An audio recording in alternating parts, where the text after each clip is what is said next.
So I received a question via email from a friend of mine, and he was kind enough to actually make a little presentation around the question. So I stole this graphic from him.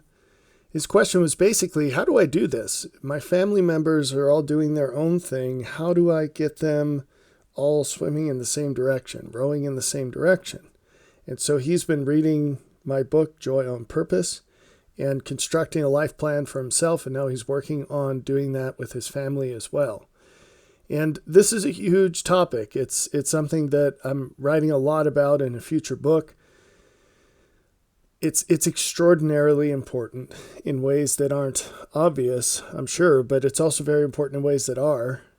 Hence his question. And so I'd like to address this as early as possible. And this is absolutely not exhaustive, but the point of the presentation is to give you something to work on in the meantime. So help is on the way, and in the meantime, here's something to keep you busy in the right direction, which is apropos of what we're trying to do here. So the number one key in how to do this is to ask yourself why you're doing it, or to what end. So it's very different, both in how you do it and in what the outcome is, depending on why you are trying to do this. So I think most people, most parents, if they really thought about, and by the way, almost all of this advice pertains to employment as well. If you've got a team that you manage at work or a whole company or whatever the case might be, any leadership position, this is a relevant question, a critical question. And the tactics that we talk about here, the techniques are completely applicable to that as well.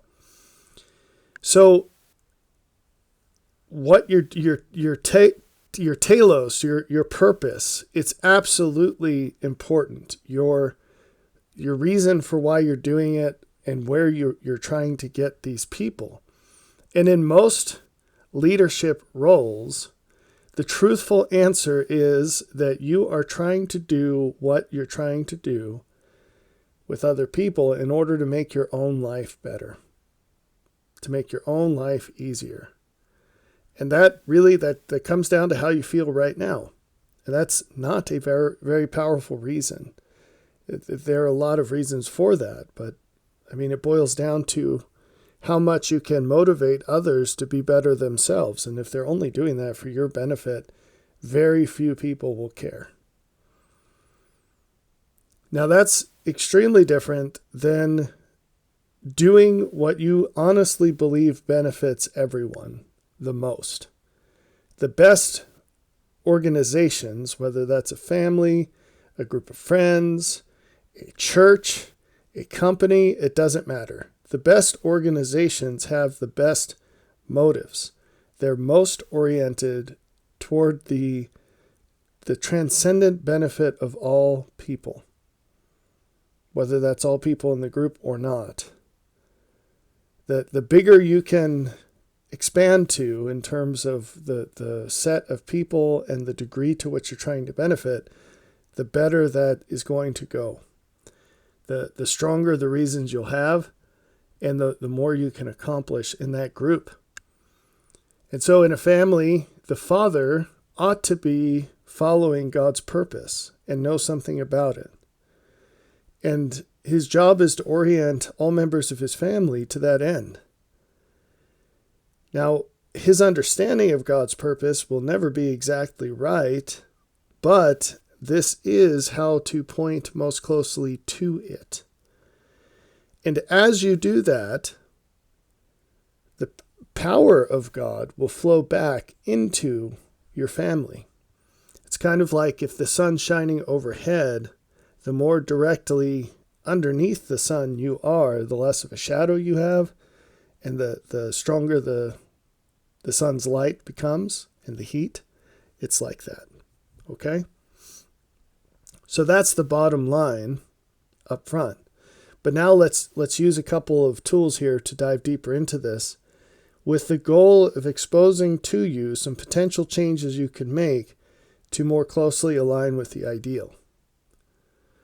So you've probably heard this before. A great way to lead other people is to teach them correct principles so that you can empower them to use their independent perspective and capability to best assist the group goal.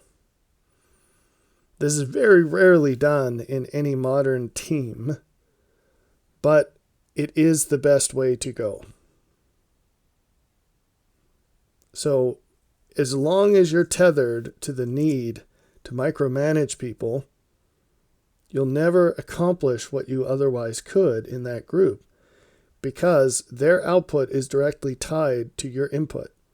And what you'd like to do is begin to dissociate those two things. Take greater advantage of each person's independent capacity while freeing up more of your own resources. Now, anyone who has a toddler knows this lesson well. If you're sitting there making sure that this young child doesn't get into things that would hurt them or destroy things, and you're always following them around, cleaning up messes, and so on and so forth, it drastically decreases your output. It's a full-time job to care for young children. And so that displaces anything else that you might otherwise do. But as those children grow, the goal is that they also grow in their ability to independently accomplish good in life. Now, that's not passive. It takes a lot of input, and it's best accomplished with a plan. And that's why we're talking about this. Now, again, going back to that first slide, you can choose to orient your children to some arbitrary goal, like, oh, I want to feel good as a dad or a mom or a granddad or as a grandmom. Okay, fine, whatever. Most parents, at least loosely adopt the goal of maximally entertaining their children. And this is mind-boggling, but that's what it is. They measure their value as a parent or grandparent as their capacity to entertain the child, even long after they stop being a child. And that's not great, okay? That doesn't really set the kid up for success. A better way is to train them to actively use their intellect, their perception, all their capabilities to independently contribute to the purpose of God. That's a much better goal. Now, along the way, they're going to require your example as a milestone or a closer signpost to orient them on that path as they come to know God as well as you do. And hopefully they exceed that. They go beyond your limits. They stand on your shoulders and they pick up where you left off and they keep going. That's the goal. So how do you do this? Well, you have to clearly state your intent. And as the child grows in capacity, this will drift further from explicit rules-based instructions, do this, don't do that, into why-based instructions. This is what I'm trying to accomplish. This is why. Here's the big picture. Now, here's your piece of it. But because you know the other pieces of it, the bigger picture and where all this is leading to, you're now empowered to make independent contributions. So as the information changes or whatever the conditions are on the ground, you can adjust accordingly and produce even better than you would if you had to stick to the rules.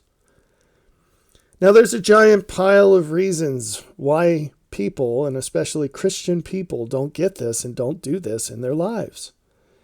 And the most glaring reason is that they don't understand this is how it works between them and God. They don't understand the commandments. They don't understand the purpose. But all of that can be clarified with the things that are being taught now, to a greater extent maybe than ever before. God has a purpose. He has an intent in all things. He's more than willing to teach you all about it. It's all over the scriptures. And according to your heed and diligence, you'll learn more. And the intent is that you do this, that you take his purpose and more fully live it in your life and input those contributions that you can uniquely make to the space of influence that you have, the scope of influence that you have.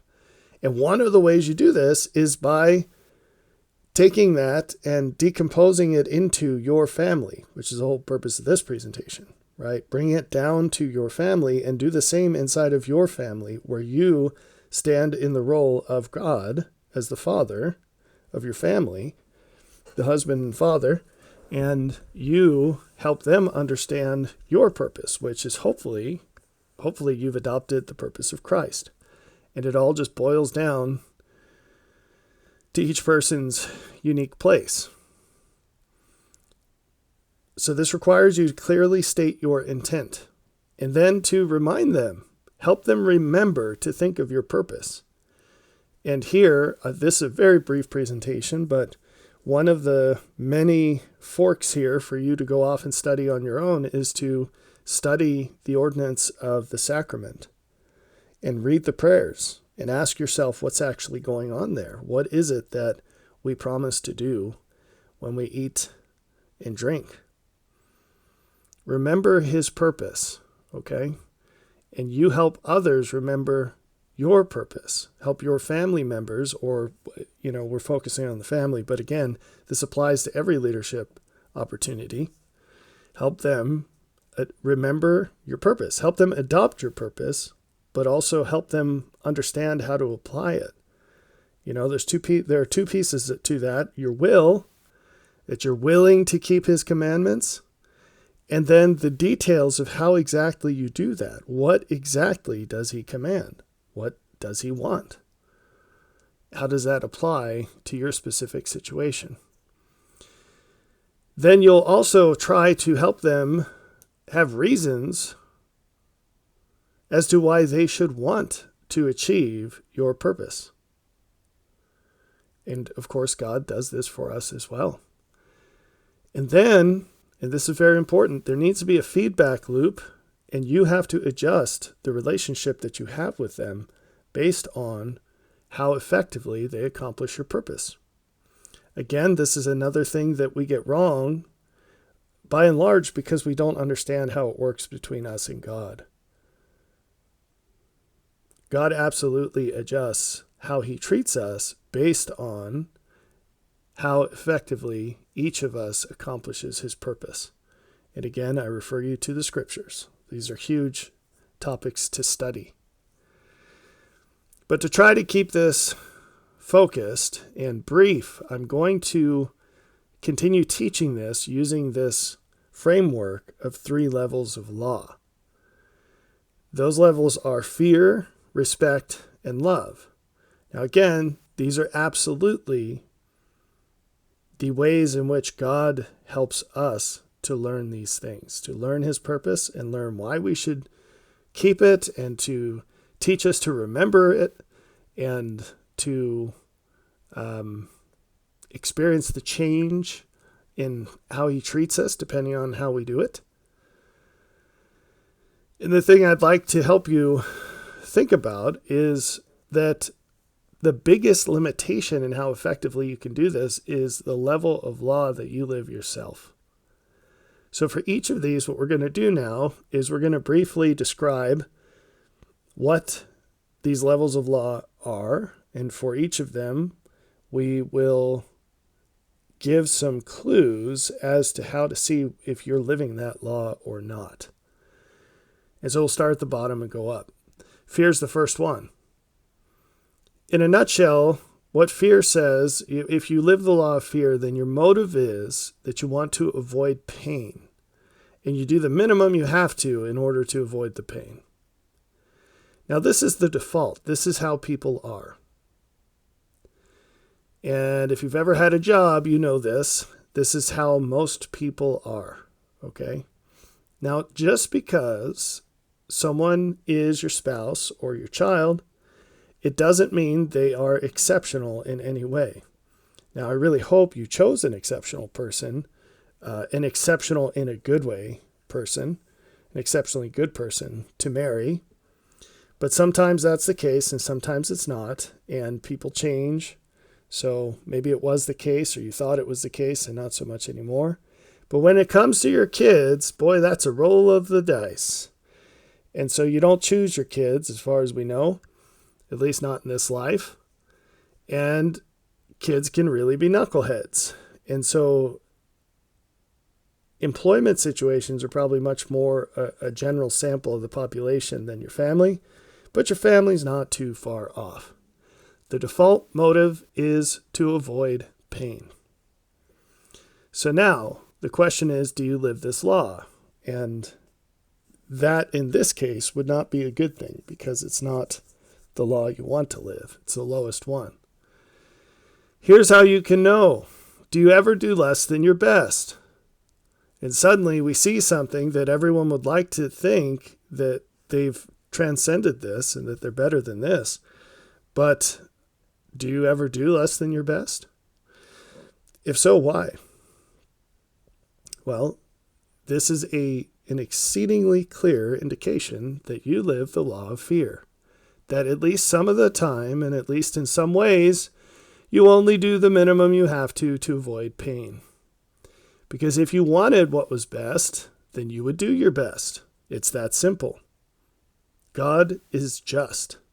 And if you believe that, then you have every reason necessary to always do the best that you know. Because that would maximize what you get.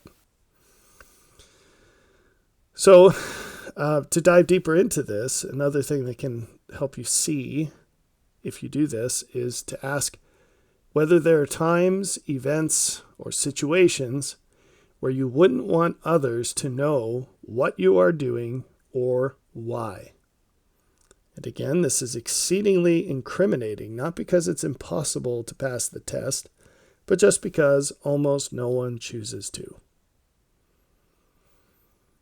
All right, so remember, it's basically impossible to get anyone in your family or your team to live a higher law than you live. So if you're stuck on the law of fear, guess what? Nothing you change will matter very much until you adopt a higher law yourself. And this is, by and large, the main reason why most parents aren't very good parents. Because they just don't care. They live their lives to avoid pain. And getting back to this, you'll never direct your family to a higher standard if you're not living one yourself. So that's where to start.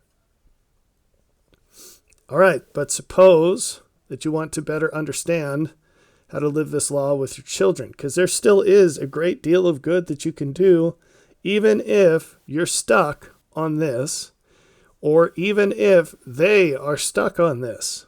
And again, it's the default setting for people.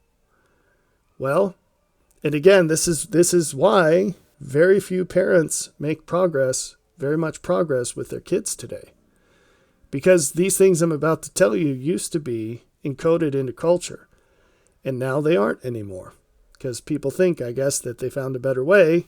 But really, all that changed is there's a lot more fake money floating around. So, if you want to help your kids and they are living the law of fear, what you need to do is punish them when they fail to meet the minimum standard. You take away the good things that they get from you. Now, a parent has a duty to provide the necessities of life to their children. A husband has a duty to provide the necessities of life to his wife. But beyond that, when you give things beyond the necessities to people who are acting like turds, you hurt them. Because you're training them to dissociate behavior from benefit. So you're poorly using the resources that God has blessed you with. And that sets you up for loss of those resources. So either you direct your resources the way that you believe God would in your place, or he takes them away. That's the way it works. If you want to help people who are living the law of fear, you have to subject them in all things. And that probably doesn't sound very rosy or very conforming to modern sentiments. But like I said, one hallmark of people who are in this mode is that they're inconsistent in their motives, and that they do things, they do different things depending on who's watching. And there are parts of their lives that they try to hide from others because they know that they are wrong, that they aren't what is best. And so you have to bring those things into the light. You have to help people you love to not have two different standards that they're living, to not have off books parts of their lives where, they keep the commandments, so to speak, on some things, but not others, or depending on who's watching. And the mechanism for this is punishment. You withdraw the benefit that they receive through you. I could talk more about this, but this is a huge barrier in modern times because fathers don't want to do this. Husbands don't want to do this. They would rather have people who like them. And unfortunately, that's a very selfish motive to get married and have kids. And it's one that basically guarantees that you will contribute to their ruination instead of benefit them. And so they would be better off if they had never known you. And you're leeching off of them by feeding their bad behavior in order to get positive attention in return. It's very, very, very bad. All right, let's go to the next law. So this one is respect. This is very much intertwined with justice, in case you're wondering. So the law of respect is you do what you need to get what you want. Now, some families have this attribute that manifests at least from time to time. And this is where the kid will try to be good if they want something from their parents. Now, that sounds bad, but it's actually much better than fear. So as you increase the good that you can provide to your family, you give them additional reasons to be better more of the time. So the question is, do you live this law? If you want to get your family to live this law, you first have to live it to yourself. So I would ask you, do you live to deserve what you want? Or do you try to get it without paying the necessary price? Almost everyone does. Almost everyone does. Well, that's not just. That's not fair. Do you hold to desires you're not willing to pay for? This is the number one source of misery in life today, if you ask me. It's that people continue to desire what they're not willing to pay for.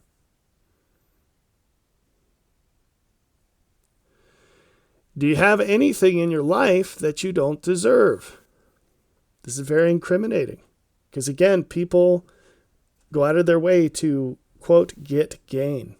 They want to get as much as they can for the least price possible. And so they do their best to get things that they don't deserve. Justice requires that you live up to the blessings that you've received, or you give them away to those that you know who deserve them more than you. And so, again, even though this is the second law, it's an incredibly high standard compared to what most people live. But as you live those things, you will give the reasons, you will be the reason, become the reason why your wife and children should do the same. So what does this require? Well, it requires learning that mercy is not an alternative to justice. These laws work together. These methods, I should say. Mercy can't rob justice. Mercy is more time to accomplish what justice requires. And mercy has a cost, and it's a high cost, and someone has to pay it. So mercy can reduce the cost to the recipient, but someone still has to pay. And that's very important to learn. So if you want to live this law, one of the main ways that you can do it is to stop giving your wife and kids everything they want without thinking of ways that they could improve and requiring that they improve in order to get it. Now, just to clarify what I'm saying here, there is a cost for them to obtain the things that they want, just like there's a cost for you to obtain the things that you want. So as the husband and the father, or the leader, if we're just talking generically, you might have opportunities to pay at least some of the price required for the people who you serve to get what they want. But that does not mean that you should do so in ways that pay the full price. You should never help anyone without them improving in some way. In other words, it should never be the case that you ever help anyone without sincerely believing that doing so makes it more likely that they will improve in some way. Now, the safest way to do this is to require them to improve before you help them. So, for example, if your kid really wants that fancy bike, that sledgehammer with the pegs, and they don't have enough money, you can say, well, let me contrive work that you can do to earn the money. And I'm going to overpay you, but you're still going to work. That's a very righteous way to approach the situation. You see? So there's improvement there because the kid's going to do more and better than he would otherwise do. If your family's nagging you to go on some vacation, you can say, okay, that's fine, but you guys are all going to do this or that in order for us to go. So, real world example, I needed to paint the outside of my house. It was definitely time. We have siding that has to be painted about every 10 years, and I think it had been about 15 years since it had been painted, and so we got a quote, and it was $10,000. And I said, no way, we're doing it ourselves. You're all going to learn how to paint. And so I took everything that required a ladder to get to, and my wife and kids took everything that could be done from the ground. And we did some practice runs on a shed, so it wasn't too bad if they messed it up. And once I was confident in their ability to paint, we took a whole summer, and routinely people were out there painting, and I'd be out there before or after work painting up on the roof. And we got it done. And then we went on a vacation that cost a lot less than $10,000. And so that was a way to apply what I'm teaching here. All help should come with the expectation of improvement. And if that's not there, you shouldn't do it. So don't give your kids more than they deserve. If you want them to have better things, encourage them to be better people. The third law is the law of love. And no surprise, this is the best one. It's also the hardest one to keep. It requires more than the other two. So if you live the law of love, you do what is best for the world without special consideration of the cost or benefit to you. It doesn't mean you ignore the cost or benefit to you. It just means that there's no boost on the benefit to you and there's no boost on the cost to you. So most people in the world will take whatever they can take as long as someone else is paying for it. So these welfare programs are a great example of this. If you know someone who's on welfare, if you went up to them and said, look, if this program requires you to literally reach into my pocket, you know me, you know how hard I work. If this program required you to directly reach into my pocket and steal my money out of my wallet, would you still be on it? Chances are they'll say no. And yet they have no moral problem being on it when it's someone else's money that they don't know. This isn't an argument for not using welfare. The system's going to exist whether you're on it or not. It's also not an argument for using it. My point is that an awful lot of people do have special consideration of cost or benefit to themselves or the people they care about.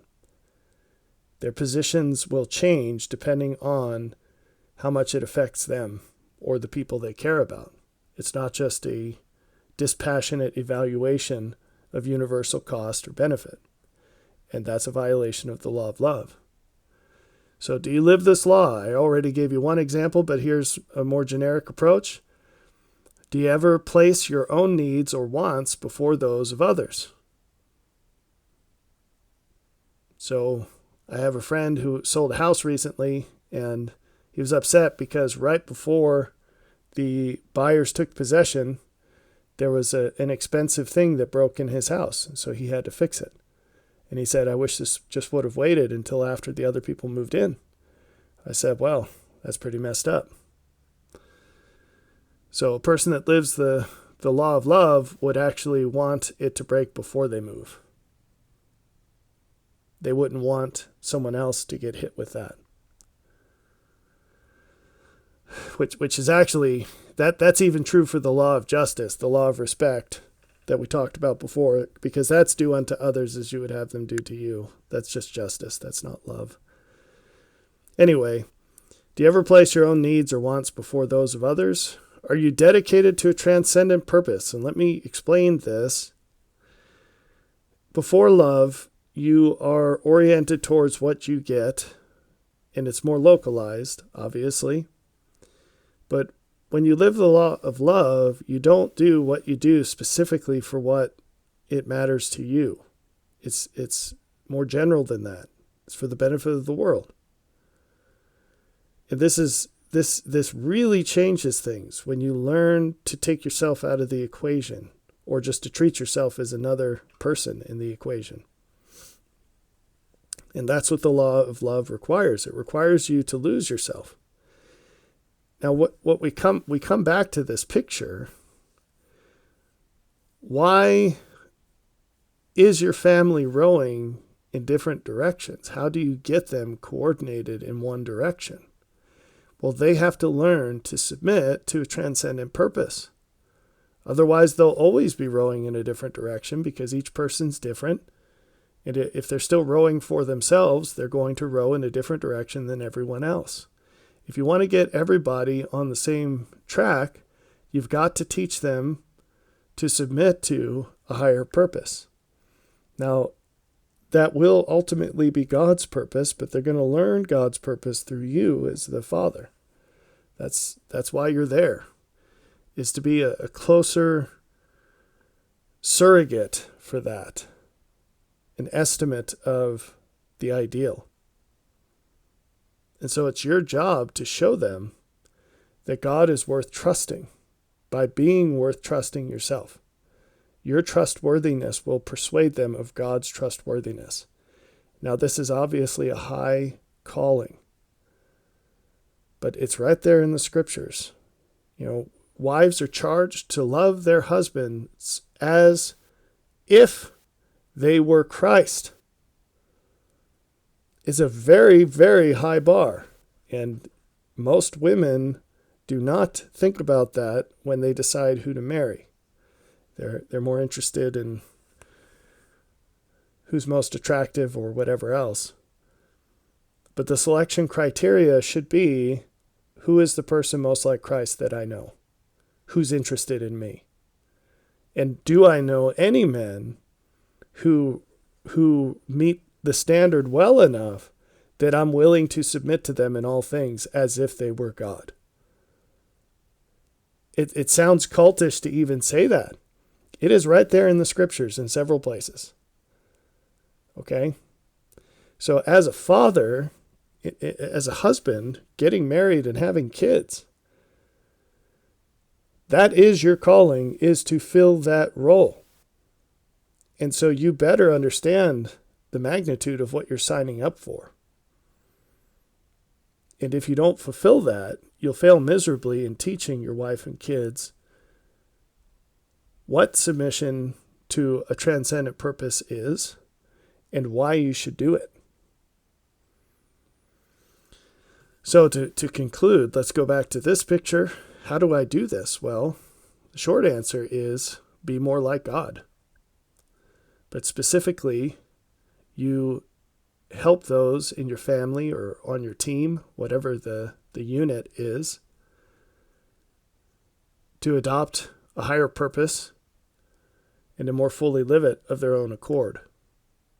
And there are levels at which you can do this, and it's probably unavoidable. The need to walk through those levels is probably unavoidable. But you start at fear, then you teach them respect, and then you teach them love. And those aren't particularly separated. These are things that can overlap. And they can change, they can be different for each person. Because like I said, you need to respond to how well that person responds, just like God does. God has a fear relationship with most people. He has a respect relationship with very few. He has a love relationship with almost no one. He loves everyone, but very, very few people love him. And so he has to act accordingly because he acts for our greatest benefit. And when you treat a person who's living the law of fear as if they're living the law of love, you hurt them and you hurt others. So I hope that these thoughts are helpful to you. I hope that they give you some things to think about and work on in your family. And like I said, I'll be coming out with a book at some point that dives into much greater details and a whole lot of scriptures on these and a lot of related topics.